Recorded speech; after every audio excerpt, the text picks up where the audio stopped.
Sí quisiera decir hoy ante la Honorable Corte Constitucional que para el análisis de la constitucionalidad de este acto legislativo, que por cierto, y lo desarrollaré más adelante, ya la Corte Constitucional en un fallo de esta misma sala plena hizo hace pocos meses.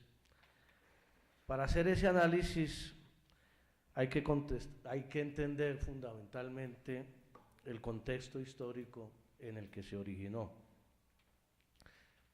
Y lo digo de esta manera porque es evidente que las disposiciones contenidas allí tienen un carácter exclusivamente transitorio y surgen como respuesta a la coyuntura histórica más importante de los últimos 50 años en el país, que es la de finalizar un conflicto que ha llenado de dolor y de luto y de sangre, de violencia, de venganza, de odio a la sociedad colombiana en las últimas 5 décadas. Y obviamente no es fácil solucionar un conflicto de más de 50 años.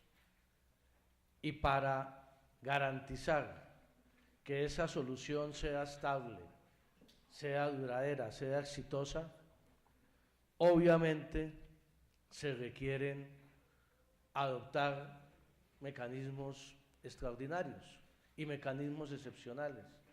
Así ha sido aquí en Colombia y en el mundo entero a través de la historia. Por eso, personalmente me sorprende que haya todavía quienes en Colombia pretendan acabar con la guerra con los instrumentos y los mecanismos ordinarios establecidos en nuestro ordenamiento jurídico. Es un momento excepcional que requiere medidas excepcionales y así lo entendió la Corte en su fallo del mes de diciembre. Es de público conocimiento que el gobierno hizo, además, un importante esfuerzo después de la votación del 2 de octubre en el plebiscito, que fue una votación que dividió al país casi que en 2 partes iguales.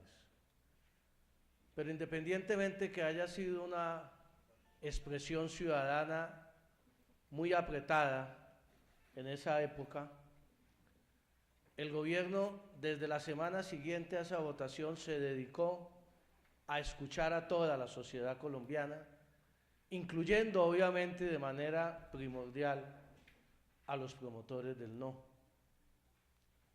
Y eso llevó a que después de escuchar durante un mes a las víctimas, a los indígenas, a las iglesias cristianas y católicas y a los líderes promotores del no en esa justa democrática,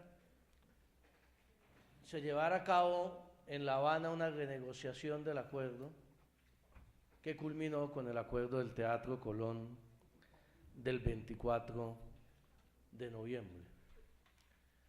Esa renegociación del acuerdo, esa participación ciudadana fue de conocimiento del país, de la opinión pública, fue hecha con toda la buena fe y con toda la decisión de buscar un consenso nacional por parte del gobierno nacional, que lamentablemente no se alcanzó después de varias semanas de conversaciones. Y esa renegociación y esa participación ciudadana en su momento también fue reconocida en el fallo de la Honorable Corte Constitucional. Nosotros, desde el Gobierno Nacional, hemos considerado que esta implementación del acuerdo de paz en la que estamos embarcados actualmente reviste sin duda alguna un carácter especialísimo y ha permitido la adopción de un trámite legislativo excepcional. Pero yo quiero, antes que en la teoría, comentarle a la Corte Constitucional lo que ha sido la práctica de este procedimiento legislativo durante estos 2 meses y medio, que desvirtúa totalmente lo que aquí acabamos de escuchar y lo que está señalado en la demanda en cuestión. Durante este procedimiento legislativo especial, estamos ahora más convencidos que nunca, se los voy a decir como colombiano, como víctima de este conflicto, como ministro del Interior y como senador que fui durante 16 años, de una manera clara y categórica, sin el procedimiento legislativo especial que esta honorable Corte avaló y que se comenzó a implementar desde el mes de diciembre, hubiera sido imposible implementar de manera exitosa los acuerdos de paz. Porque la experiencia internacional así lo demuestra. ¿O es que pensábamos, o pensamos aún algunos, demorarnos 5 años en el trámite de la legislación y la normatividad necesaria para adoptar los acuerdos? La experiencia demuestra que lo que no se hace en el primer año después de una firma de los acuerdos, después cada día es más difícil de hacer. Y yo creo que aquí todos compartimos, independientemente del contenido de los acuerdos, que firmado un acuerdo de paz por parte del jefe del Estado, lo que se impone es que su implementación sea exitosa y que nos garantice que esta paz que está viviendo el país, que esta ausencia de conflicto en muchas regiones de Colombia históricamente azotadas por el conflicto, que esta paz que se vive cuando uno sale a los más apartados rincones de Colombia, debemos ser capaces como sociedad de preservarla, de mantenerla y de fortalecerla hacia el futuro. Este procedimiento aseguró fidelidad a los acuerdos de paz, celeridad a los mismos acuerdos y tercero, legitimidad y seguridad jurídica. La celeridad y la fidelidad no me voy por razones de tiempo, a extender en ella, pero sí quiero detenerme en la legitimidad y la seguridad jurídica, que es el que merece la mayor atención. Y el esfuerzo del Congreso y el Gobierno fue lograr que en este acto legislativo se aseguraran no solamente la fidelidad para garantizar el cumplimiento de los acuerdos, la celeridad, sino especialmente la legitimidad y la seguridad jurídica. El Gobierno Nacional ha confiado siempre para la legitimidad de este acuerdo en la democracia representada en el máximo órgano del poder legislativo en Colombia. Y así ha funcionado, y así fue reconocido, ajustado a la Constitución por esta Corte en la sentencia C-699 del año 2016. Precisado el contexto en los cargos de inconstitucionalidad que se han señalado, debo también referirme a la sentencia C-699 del 2016. Este acto legislativo, primero, dice la sentencia, no sustituye el principio de separación de poderes, como tampoco implica un vicio de competencia de este tipo. La habilitación al Congreso está temporalmente determinada y su ejercicio es transitorio.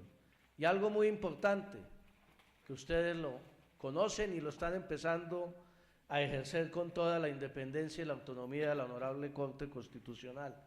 No se suprimieron de ninguna manera los controles interorgánicos que preservan el equilibrio entre los poderes públicos y aseguran la supremacía constitucional. Y basta con citar, abro comillas, una parte de esa sentencia. La Corte deberá verificar que los decretos con fuerza de ley cumplan la finalidad para la cual se confieren las facultades, a saber facilitar o asegurar el desarrollo normativo del acuerdo final, que tengan entonces una conexidad objetiva, estricta y suficiente con el referido acuerdo de paz. Por lo tanto, en este procedimiento legislativo especial, debe reiterar el Gobierno Nacional, existe un total respeto y un profundo apego a las funciones constitucionales que ejerce esta honorable Corte en defensa de todos los colombianos. La práctica, me tomo 5 minutos, más que la teoría constitucional. El proyecto legislativo de la Justicia Especial para la Paz, que se tramitó en los 4 debates establecidos en el acto legislativo demandado y que acaba de ser promulgado por el Congreso de la República. El país vio los debates, el país vio cómo el fiscal general de la Nación asistió al Congreso, planteó 12 observaciones y precisiones al acuerdo y se incorporaron la inmensa mayoría de ellos. El país vio cómo el Procurador General de la Nación fue al Congreso, planteó legítimamente unas preocupaciones del Ministerio Público y fueron incorporadas al proyecto de acto legislativo. El país vio cómo las distintas bancadas de distinto origen político planteó modificaciones a la Justicia Especial para la Paz y se incorporaron 74 modificaciones y precisiones al proyecto de acto legislativo de la Justicia Especial para la Paz. ¿No deliberó el Congreso? ¿No debatió el Congreso? ¿No modificó el Congreso?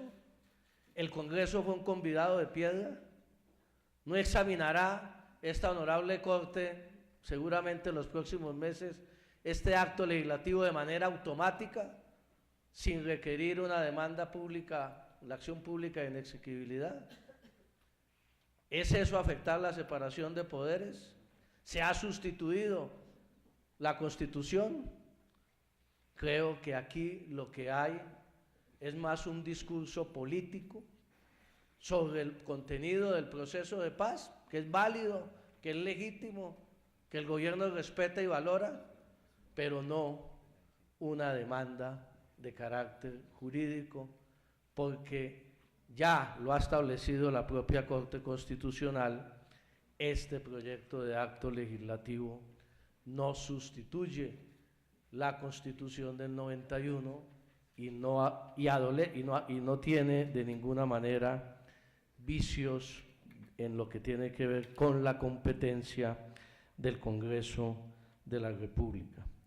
Por eso es que también siguiendo esa sentencia C-699 del 2016, allí se señala con toda claridad que se respeta… Señor ministro, perdón, culminó el término para su intervención. Si me regalan 3 minutos, sí, señor. puedo terminar con el mayor de los gustos.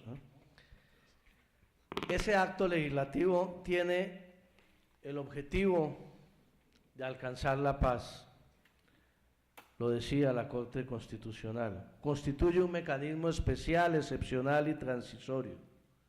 Hace una diferencia clara de la reforma a las leyes y de los actos legislativos en su trámite. Y todo este procedimiento es totalmente equiparable con el trámite ordinario que tienen las reformas constitucionales y los trámites de leyes en la Constitución.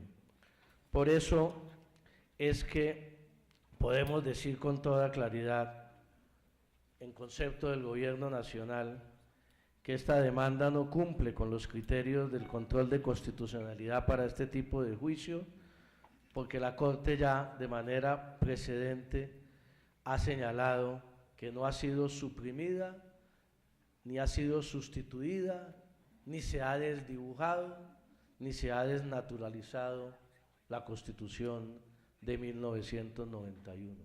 Aquí lo que hicimos fue de una manera profunda, con total apego a nuestra tradición constitucional y democrática, adoptar, como lo dije al comienzo, unos mecanismos extraordinarios, excepcionales, para asegurar el principal valor que debe tener nuestro sistema democrático, que es el de la paz y la convivencia en un momento histórico para el país, que requería decisiones históricas como las que adoptó el Congreso de la República al apoyar y aprobar este acto legislativo que en sus artículos primero y segundo, como ya lo sabemos, fue avalado por la Honorable Corte Constitucional. Muchas gracias.